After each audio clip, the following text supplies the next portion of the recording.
RJD ने प्रशांत किशोर के Jan Suraaj party को लेकर बीजेपी की बी टीम बताया है। साथ ही पार्टी कार्यकर्ताओं को जनसुराज में शामिल होने या किसी तरह के सहयोग नहीं करने की चेतावनी दी है।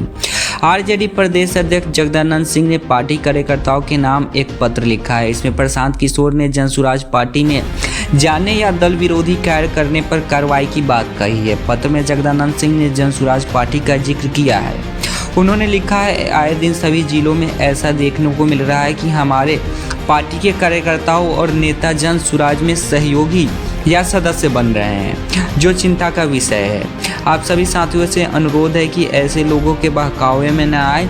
उनकी मंशा राष्ट्रीय जनता दल को कमजोर करने और भाजपा की शक्ति को बढ़ावा देने की है। कोसी नदी के जलस्तर में तेजी से उतार चढ़ाव होने लगा है। नदी की पेट भरते देख तटबंध के अंदर बसे लोग सहम गए हैं। नदी का पानी विकराल स्वरूप की ओर इशारा कर रहा है। नदी की धारा ने नदी किनारे बसे गांव पर दबाव बनाना शुरू कर दिया है। दूर दूर तक अब पानी ही पानी है। नदी के बीच में बनी टीला नुमा जमीन नहीं दिख रहा है। नेपाल के तराई क्षेत्रों में लगातार हो रही मूसलाधार बारिश के कारण कोसी के जलस्तर में भारी वृद्धि हो रही है। बिहार में बढ़ते अपराध और लगातार ध्वस्त हो रहे पुलों को लेकर सियासत चरम पर है। विपक्ष इसे लेकर डबल इंजन की सरकार पर लगातार हमलावर है। एक तरफ लालू प्रसाद यादव पुलों को मुद्दा बनाकर सरकार पर तंज कस रहे हैं, तो वहीं तेजस्वी यादव भी लगातार एनडीए की सरकार पर क्राइम और पुलों को लेकर हमलावर है। तेजस्वी यादव ने अपने एक्स पर कार्टून शेयर करते हुए लिखा कि 10 दिन में 5 पुल गिरे हैं। इस नदी पे तो पुलिया था, वह तो बह गया, पर थोड़ा इंतजार कर रहे, हो सकता है कोई दूसरा बहकर आ जाए। दूसरे कार्टून में लिखा हुआ है कि टायर चेक कर लिए, पेट्रोल चेक कर लिया और पुल चेक किए कि नहीं। पुल गिरने की घटनाएं यहाँ खूब हो रही है।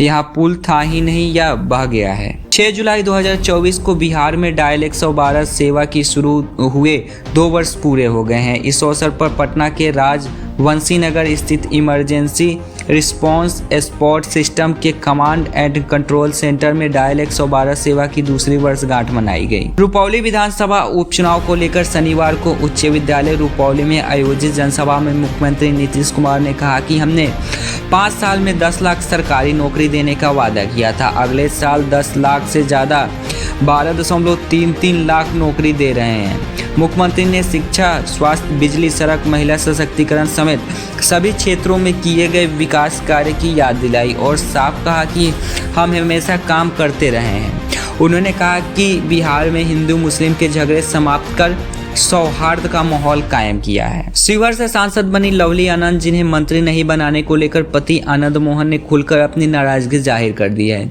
आनंद मोहन ने लवली आनंद के मामले को लेकर सीधे सीधे राजपूत समाज से जोड़ते हुए जदयू के साथ भाजपा को भी चेतावनी दी है। लवली आनंद को मंत्री नहीं बनाने को लेकर चूक बताते हुए आनंद मोहन ने कहा कि अगर उन्हें केंद्रीय मंत्री बनाया गया होता तो आज पूरे बिहार का ठाकुर समाज जदयू के साथ खड़ा होता। उन्होंने एनडीए में शामिल दलों को चेतावनी देते हुए कहा कि 2025 का बिहार विधानसभा चुनाव सामने है। राजपूत समाज का नोटिस ले, नहीं तो आगे की डगर कठिन होगी। चेतावनी देते हुए कहा कि राजपूत किसी के गुलाम नहीं है। शनिवार को चिराग पासवान पहली बार केंद्रीय मंत्री बनने के बाद जमुई पहुंचे। एनडीए के तमाम घटक दलों के नेताओं गर्मजोशी से उनका अभिनंदन किया। केंद्रीय मंत्री चिराग पासवान और जमुई सांसद अरुण भारती को मौके पर चांदी का मुकुट भी पहनाया गया।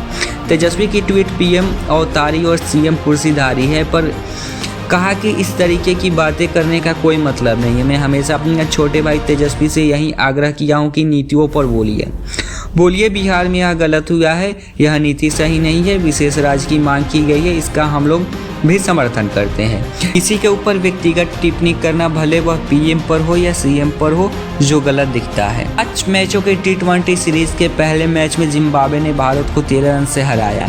इस मुकाबले में भारतीय टीम का बल्लेबाजी क्रम पूरी तरह से फ्लॉप रहा। टॉस हारकर पहले बल्लेबाजी करने उतरे जिम्बाब्वे ने 20 ओवर में 9 विकेट पर 115 रन बनाए। जवाब में भारतीय टीम 19.5 ओवर में 10 विकेट पर 102 रन ही बना सकी।